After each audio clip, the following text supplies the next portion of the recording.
That was Guns N' Roses, You Could Be Mine, playing live in Miami on New Year's Eve. Oh, Stern, where is he?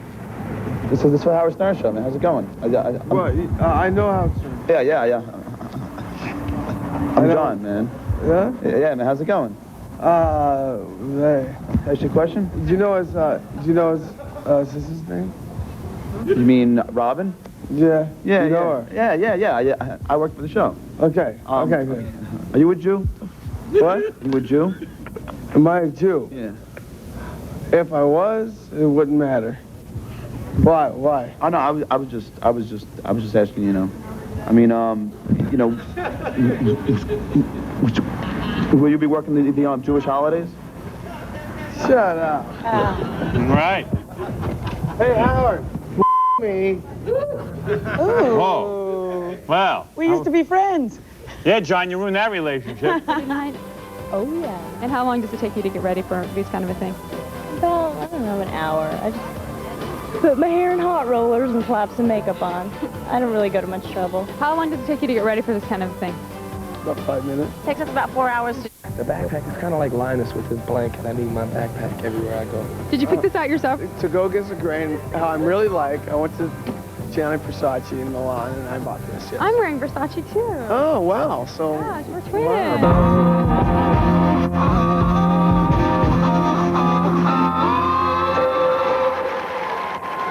Thank you. We're very happy to be here. And this announcement gives me more pleasure than I can tell you to make. The 1992 Video Vanguard Award goes to a band that has almost single-handedly put back the passion and the anger and the reality into a virtually dormant rock and roll industry. Like the Sex Pistols, before them they rejuvenated the music world. Their first full-length album shot up to the top of the charts, producing 3 top 10 singles. Roger. Yeah, I think they're truly the most exciting band in the world, possibly. They were voted the best new artist in '88 at the MTV Video Music Awards. Since then, they've sold more than 30 million albums and 25 million concert tickets. The music videos have become short films that are always unique and explosive. Let's take a look at this year's Video Vanguard honorees. When we first decided this was the lineup of Guns N' Roses, we decided, look, we fight all the time and this and that, but we get along better than we get along with anybody else. And so we should just do this. When the band first came out, we had to fight tooth and nail just to get a gig. We've been struggling to get the music across. We made it on the band's live show.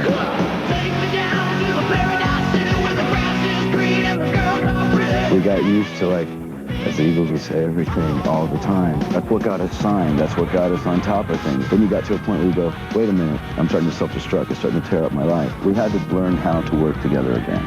And that took a really long time.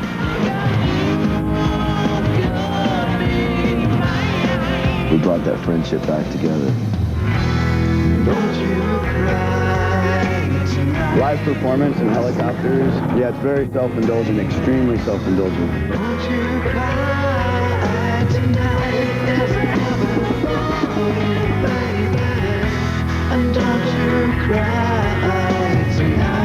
Guns N' Roses is us, fully. Everything, you know, pulling out the stops and going for it. What this band's all about is the music that we play and the people we play for. Guns N' Roses is so much more than we ever thought it really would be.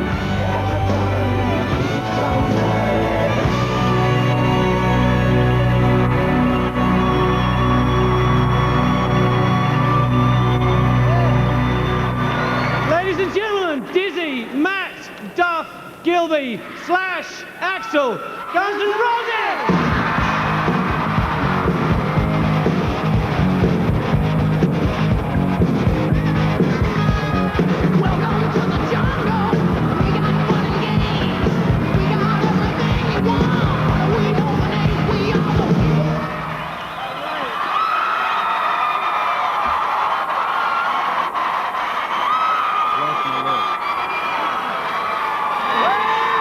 We'd like to thank Andy Morahan, Warren Hewlett, Josh Richmond, Louis Marciano, Eddie Rosenblatt, Geffen Records, And I'm sure there's a whole lot of other people I can't remember right now. And, oh yeah, this has nothing to do with Michael Jackson. Thank you. Cheers. Thanks a lot.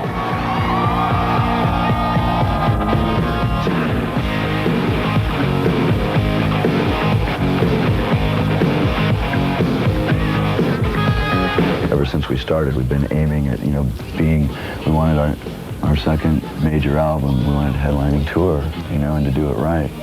And it feels great.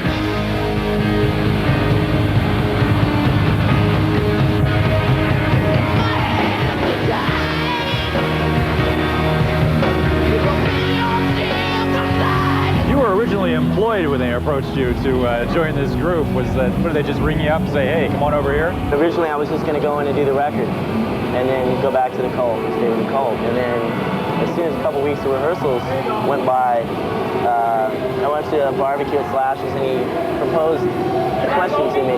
Do you want to join Guns N' Roses? You got used to working with Nat like that, and then Dizzy came in, and it was just piano, which I'm used to listening to. And if we can entertain 40,000 people without any kind of material for them to recognize, which isn't really fair, but at the same time, it's really good for us, and it's making us work hard, and we're still going to give you a good show. And if I remember correctly, that's how we started out in clubs. It was just great. The new music was amazing. Oh, I love hearing new material. It's great. It's something new. It's something different. People weren't really familiar with it, but I think once they get accustomed to it and get used to it, I think they'll like it a lot. Stand woman, take it slow, and things will work out fine. 'Cause all we need is just a little patience. What exactly happened to you? How did you do this to your foot? About a week ago, we played the Ritz in New York, and I got really excited and was just jumping off everything. And landed on my heel on a cement floor with no cushioning in my boots, but the doctors seem to think it'll be fine. Without this, it's definitely limping, but we didn't want to call the show. Axel, I touched Axel, man. I peed in my pants. Into a town near you. There's some tour dates. If you can't catch them this time around, they'll be touring up the country most of the summer, then heading over to Europe, and they'll be back a little later in the year for 4 U.S. dates. One of the most interesting. How do you go through shows every night with no set list? I guess it keeps you on your toes. It keeps the lighting guys and the sound guys on their toes too. Our shows, we never had a perfect show. Like a lot of bands, I will say names or whatever, they have like the set list and they say the same thing in between songs every night. That's like going to a 9-to-5 job for me. And rock and roll's fun. It's anarchy. It's spontaneous, and it's violent, And if you become staid, with the set list, it becomes just like, so it keeps us on our toes, keeps everybody on the toes, so there's a lot of energy every night, Guns N' Roses are getting a very, very enthusiastic welcome back after 3 years off the road. This is the beginning of their 1991 World Tour, and these people are really glad to have them back. What have they been doing for the last several years? How do they feel these days? Let's take a listen to what they have to say. So you're glad to get back on the road, right? Very glad to be here. Yeah. Have you been enjoying the dates, like the pre-tour shows you did, and this one? I mean, well, this one, this I haven't swallowed this one yet, because it's like first time we've ever headlined in front of how many people? 40,000. I'm in agony. How many? 40,000. Well, yeah, exactly. So in that sense, yeah, it was major, and then the theater tour was killer because it gave us a chance to get back and get toe to toe and realize where the balls of the band really was, whereas opposed to like going out there and jerking off for 40,000 people and they're just screaming just for the hell of it. You start to see that that we really have to do something. That we have to actually play and perform. Above par, or at least to par. And that makes you work hard. Otherwise, we turn to lazy old, How's it feel to be back on stage? It feels great. It feels great. I mean, we've been, planning, this for ever since we started. We've been aiming at, we wanted our second major album. We wanted a headlining tour, you know, and to do it right. And it feels great. You know, we think we got all the pieces in the right place, and the morale is really high. Yeah. And actually, now that we're starting the tour, everybody's going to be starting to get in more shape while we're playing and stuff. Brought a trainer and everything, and just into doing our job we've set out to do our whole lives. Theater in East Troy, Wisconsin, where, as you can hear, Guns N' Roses are pretty much tearing things up. We've been talking to all the guys in the band all day long before the show. Among them, lead singer Axl Rose, and here's what he had to tell us. Is there going to be a point where you're going to be able to play like all this material on stage? Could you really perform it all on stage? You know, a dream I have is to get to where I can do a 3-hour show. Yeah. And right now we don't use a set list. We just pick song to song on how it feels and what we think we can perform best and what I think vocally I can do best, because it's still warming up. I figure, you know, we're going to go out and give as much as we can every time, but I figure a real Guns N' Roses show, what we're shooting for, hopefully I might have in 6 months. I mean, remember that thing I told you last time? It's like Jagger was working on getting that stage thing together for a really long time, you know, and learned a lot from him. You know, so we're hoping that in 6 months we can actually have different set orders and things and have it planned out so it's a lot more dramatic. Yeah. You know, there'll be additions to the stage setup and the lighting and things like that. Is it easy for a keyboard player to fit into this? I mean, everybody thinks that Guns N' Roses is a real guitar band. Is it easy for you to slip in and do what you do? Lucky enough, like Axl has a really good, you know, he writes a lot of, he wrote a lot of the songs on piano and stuff, so he has a really good concept of keyboards and music and whatnot. And to me, it's just as anything else, I just looked at it as another challenge. Yeah.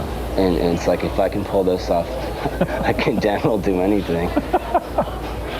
Were you dizzy before you joined Guns N' Roses, or was it necessary that everyone have a name like Axl / No, not at all. I've always been Dizzy. You've always been, or at least named Dizzy. Yeah, well, I think it's a little of both. Probably Dizzy and Dizzy. So was your first live date with them was Rock in Rio? My first live show was Guns N' Roses, was Rock in Rio. What was that like? It was like a blur. I was like, man, I can't believe this. You know, I mean, I would be like completely lying and ridiculous if I said I wasn't nervous for that. Yeah. But actually, you know, it's weird. After doing it, I look back at it, and like, you know, we did the little show in LA, and like 500 people were there that I knew, at least, you know. And that was like a lot scarier than doing Rock in Rio, because Rock in Rio is just, you just get kind of numb, because there's just so many people. You're just kind of numb. It's like, it's like doing like Novocaine over your whole body, and you just play. Wow. Roses only released like one actual album, and then there was, you know, GNR Lies, and yet they have the most rabid following. People really identify with this band. Why do you think that is? You know, because I was on the outside before, I dug the band. I would say it's probably for the sincerity of the band, you know. I mean, it's like real, true, from the heart type stuff, I guess, you know. There's not some producer breathing down our neck telling us, you know, what you got to do and what kind of song you have to write. You know, this band writes the kind of songs it wants to write. I mean, you know, our A&R guy is cool, and he works with us, but he's not like saying, hey, you got to do this and do this. It's mainly what we feel, you know. And Axl's lyrics, I mean, he doesn't, obviously from some of his lyrics, you know, it's like someone's not going, hey, you can't do that, you know, so. I appreciate it because it makes me feel like part of a gang, you know? No, really, it does. It's like, you know, it's like, regardless of what, you know, nothing against you, but what you might say or any of your so-called colleagues out there, it's like when it comes down to it, that's where we're happening, you know, is with the people that we're, you know, playing for, and they're like right in there, and they understand us, we understand them. With Guns N' Roses fans, there's a lot of Axl, you know, but it's like this is a band, and I wouldn't be able to do what I do the way I do it, and wouldn't be able to get the recognition if I didn't have the band I have being supportive and playing the music that they play that makes me run around and stuff. You know, we all pretty much get off on each other a lot. Guns N' Roses and Skid Row will be playing Hampton, Virginia on Saturday night. It's a great show, but if recent concerts are any indication, you might want to bring a book to pass the time between sets.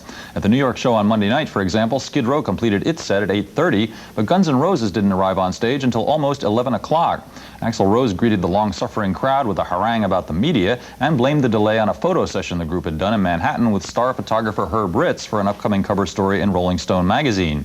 However, that photo session had actually taken place the night before and was wrapped up by 6 a.m. Monday morning, 17 hours before the band